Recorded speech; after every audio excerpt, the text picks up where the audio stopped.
Hey plant fam, Kojo here. And if you have been looking for something different for your plant collection but don't want to pay too much, this is your episode.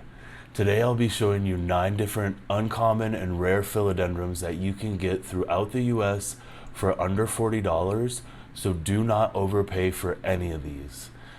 For the purpose of today's video, we're going to say that the Philodendron hederaceum is our common philodendron, and anything other than that is on the table.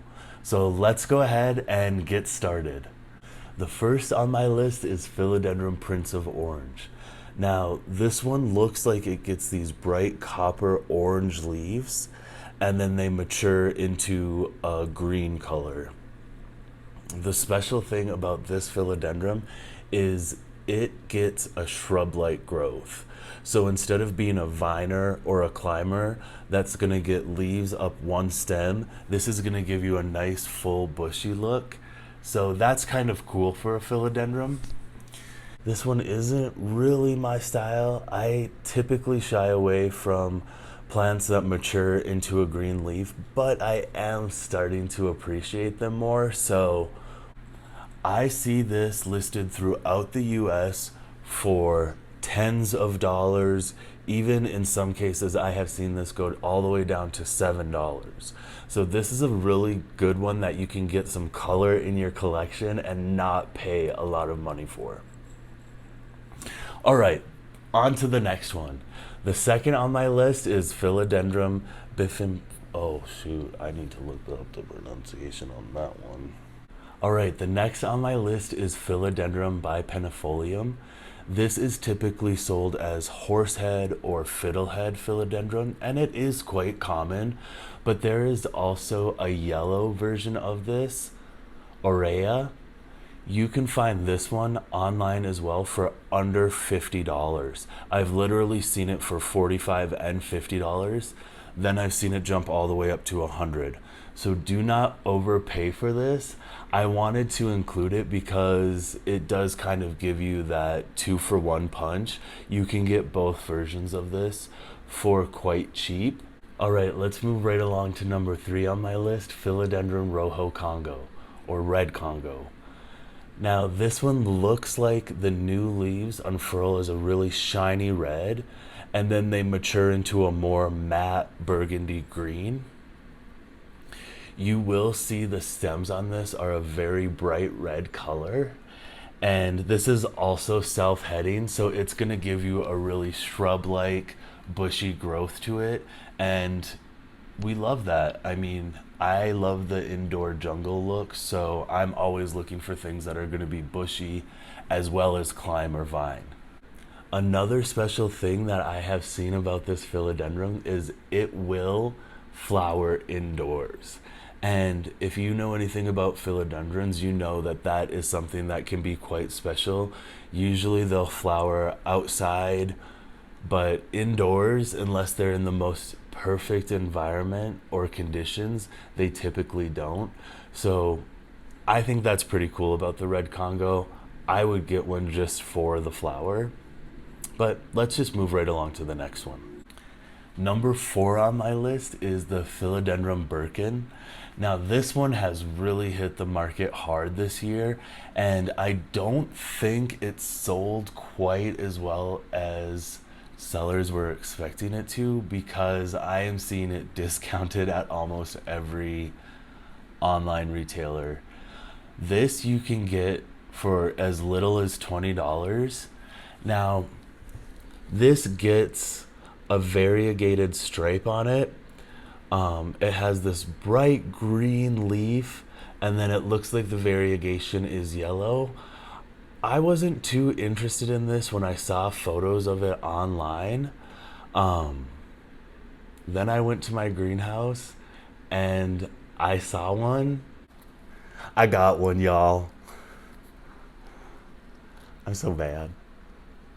But you can see, and I'm gonna really try to show you this, it looks so much better in person. Let me cover up myself so you can really see what's going on with this guy.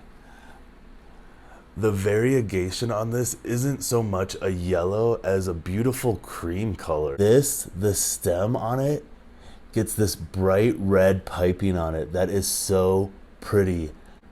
No one tells you about that. Guys, I really like this one. I'm really happy about it. I got this one at Nick's here in Denver for $34. I have seen it as low as $20. Also self-heading, so this is going to give you a nice bushy look. I think he can hang out with me for the rest of the show. Yeah. Number 5 on my list is Philodendron Squamifurum. This philodendron was really popular in the 1950s and all but disappeared until the early 2000s when it was reintroduced through tissue culture sampling. You can see the adaxial side or upper side of the leaves on this are really glossy, bright green, and then the lower side has a gray, sort of matte green color to it. I quite like this one. I actually think I want to get one because the party is totally in the petiole with this one. You can see it has really bright red hairs on it. Love that. They're actually bristly scales, but hairs just sound so much more delicate. Number 6 on my list is Philodendron Mexicanum. This philodendron can get leaves that are over 2 feet long, and they have a real dog ear shape to them. They're also very leathery. It's kind of cool, but that's really all I have to say about it. Let's move on to the next one because I'm super excited about this one. Number 7 on my list is the Painted Lady Philodendron. And this one you are going to really have to do some work to find it for $40 or less. But I am seeing it at multiple greenhouses between $45 and $40. So you will be able to find it if you look, but you will have to do some diligence to get this. You can see this philodendron unfurls really bright yellow leaves that have colored speckles all over them. The leaves will mature into more of a darker green color, but you will keep that variegated coloring on them. And I don't think this sells out quite as fast as it used to because I have seen one greenhouse list it at a discount. And also when I was looking these up for my video, these stayed on the website for about a week. So they did not instantly sell out. I see that there is going to be a greenhouse that will have them back up for sale in early fall this year. So sign up for that wait list.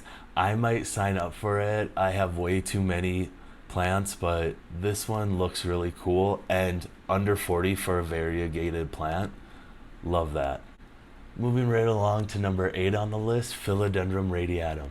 This one originates in Mexico, Central and South America, and it can get leaves that are over 3 feet long in ideal conditions. You can see the leaves on this are deeply incised and lobed, which I love that. It's something different and special that you don't really see in your plants all the time. I don't know if I would get it, but it's worth showing because it isn't as readily available. I'm not seeing it in greenhouses as often. I'm seeing this being traded more so in Facebook and on eBay, private sellers. All right, we have made it to the last philodendron on my list, and just in time because it is starting to storm like crazy outside. So if you hear the rumbling, I promise you that that is the thunder. All right, let's go right to it. The last one on my list is the narrow tiger's tooth philodendron. And you guys, I really like this one. I'm gonna have to get this one. I have only seen this for sale at one location in the US. I don't even see this for sale in my Facebook groups. I do not see this for sale on Etsy. So if you are interested in this one, we are gonna fight for this one because I have already signed up for the wait list on it. This philodendron is heavily serrated in the leaves. And the thing that I find amazing about it, because the leaves are so spectacular looking, is this is a fast growing philodendron. All right, that's about all the time I have for tonight. Thanks for tuning in with me, plant fam, and I will see you on the next episode of Kojo's Tropicals.